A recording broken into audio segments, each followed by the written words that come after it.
ntabwo Yesu yapfuye kugira ngo tubone amafaranga. Niyo adapfa amafaranga twari kuyabona. Yesu ntiyapfuye kugira ngo twubake amazu. Ataranapfa amazu yarahari. Ahubwo Yesu yapfuye kugira ngo wowe ntuzapfe urupfu rw'iteka, ahubwo uhabwe ubugingo buhoraho nk'igihembo cyo gukiranuka kwa Yesu, nk'uko nawe yahawe urupfu nk'igihembo cyo gukiranirwa kwawe n'ingurane. Yahindutse icyaha ku bwawe kugira ngo nawe uhinduke umukiranutsi ku bwe. Abakorinto ba mbere ibice 5 umurongo Kristo n'Abakorinto ba kabiri, Abakorinto ba kabiri ibice 5 umurongo wa 21. Utarigeze kumenya icyaha, Imana yamuhinduye kuba icyaha ku bwacu, ariko kwari kugira ngo muri we duhinduke gukiranuka kw'Imana.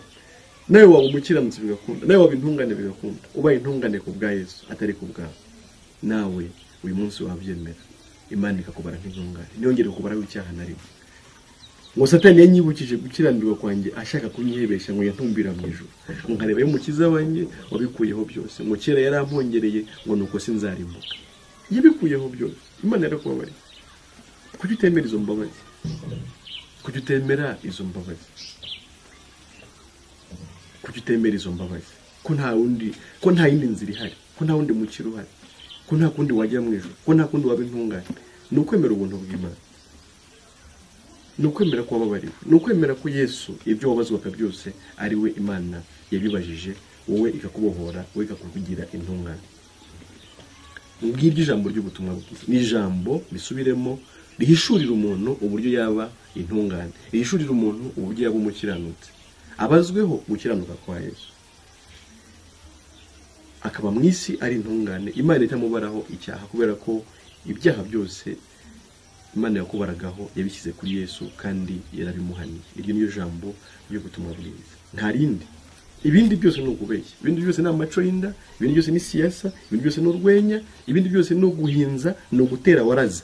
Ntago ari ubutumwa bwiza. Niyo mpamvu aho wabyumviye bitigeze bikugira umukiranutsi, aho wabikoreye bitigeze bikugira umukiranutsi.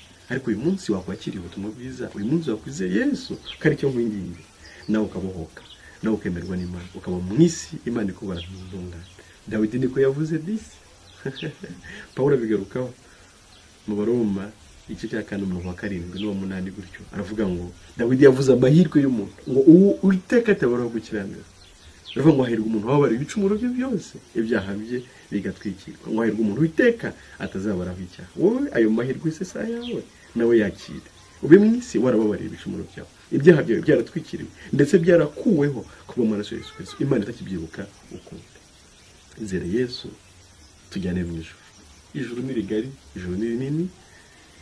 Turakwingira kugira ngo uze natwe nawe twibanire mu ijuru. Dufite umunezero w'ijuru, dufite amahoro y'ijuru, dufite umutekano w'ijuru. Naho ibyisi byose byakwanga, niko umwanditsi umwe yavuze, aravuga ngo naho imitini itatoha bagahingira ubusa imyelayo, inzabibu ntizera imbuto zazo, n'amatungo agashira mu biraro. Bene magambo bya bindi byose bijya kubeshya ngo ngwino wakire, ngwino wakire, ngwino wakire, ngwino wakire. Ibyo si byo bitanga amahoro, naho byose byabura. Nta kizambuza gushimira Uwiteka, ngashimira Imana, nkanezererwa Imana y'agakiza kanjye. Ariko ngakagakiza no kubona ijuru ukiri mu isi, ukaba mu isi uzi neza kuzajya mu ijuru, bitavuye ku buhamya bwa nyuma. Mwonye bavuga ngo mwajya gupfa ngo ninde bavuganye, inama takira ngo inama cyo inda no kubeshya. Ibyo ntibyakujyana mu ijuru. Ijuru riheshwa no kwizera icyo Yesu yakoze, ukaba mu isi uzi neza ko urifite. Ibyo nibyo byiringiro bidakoza isoni.